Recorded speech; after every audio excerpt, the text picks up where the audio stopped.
Será que a racionalidade é uma forma de negar a vida?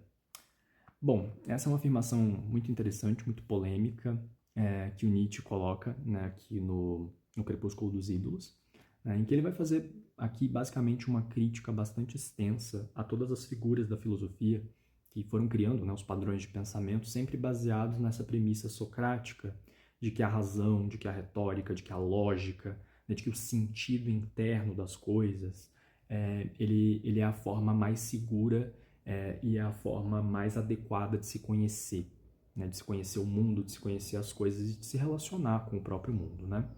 Então, nesse livro, aqui no primeiro capítulo, ele traz, já com os nomes bastante intensos, né, do Nietzsche, que são característicos dele. Então, o problema de Sócrates, né? Então, o problema de Sócrates, simplesmente falando que aquele que criou a filosofia, basicamente, que a gente estuda até hoje, pelo menos nas suas bases, todos os outros autores beberam dela e falam que ele tem um problema, né? Então, o problema dele, e ele começa falando, é que em todos os tempos, os grandes sábios, né, e o Sócrates incluído, sempre fizeram o mesmo juízo sobre a vida. Ela não vale nada. Sempre por toda parte se escutou o mesmo tom saindo de suas bocas, um tom cheio de dúvidas, então a ideia de dúvida, né, que é muito presente na filosofia socrática, cheio de melancolia e cheio de cansaço da vida, um tom plenamente contrafeito, ou seja, aversivo frente à própria vida. O próprio Sócrates disse ao morrer: viver significa há muito estar doente, né?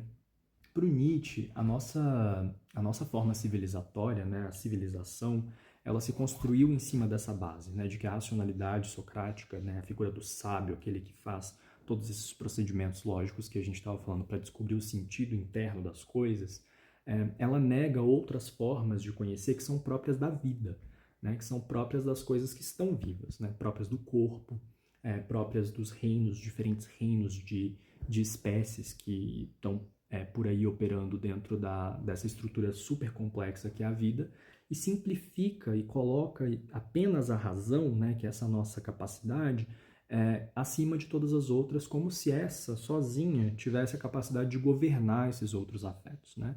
E mais do que isso, coloca esses outros afetos como se fossem afetos que têm a possibilidade de nos enganar, né? Que na verdade fatalmente nos enganariam caso a gente tivesse de alguma maneira condicionados a esses afetos. Então, o que o Nietzsche está falando é que o corpo e essas outras estruturas de conhecimento, que não são necessariamente a racionalidade, elas também produzem um conhecimento completo, né? Elas também produzem formas que são características da própria vida, e não específicas e, né, distintivas dessa coisa que seria a razão humana, em contraposição a essa ideia da própria racionalidade.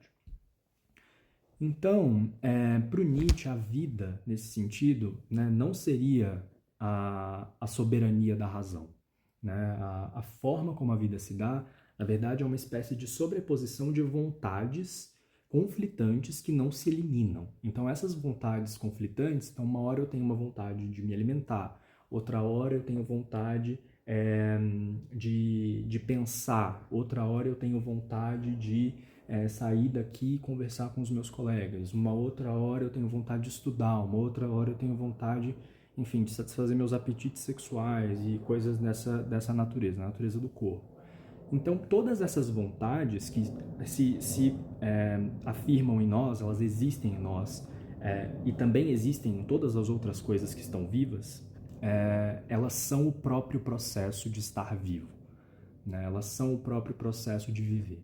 E não haveria essa coisa de uma razão que governa todos esses outros afetos. Então, a razão dizendo, não, o certo a se fazer é isso, o certo a se fazer é aquilo. Não, o certo a se fazer é aquilo que é a decisão desse conflito complexo das vontades.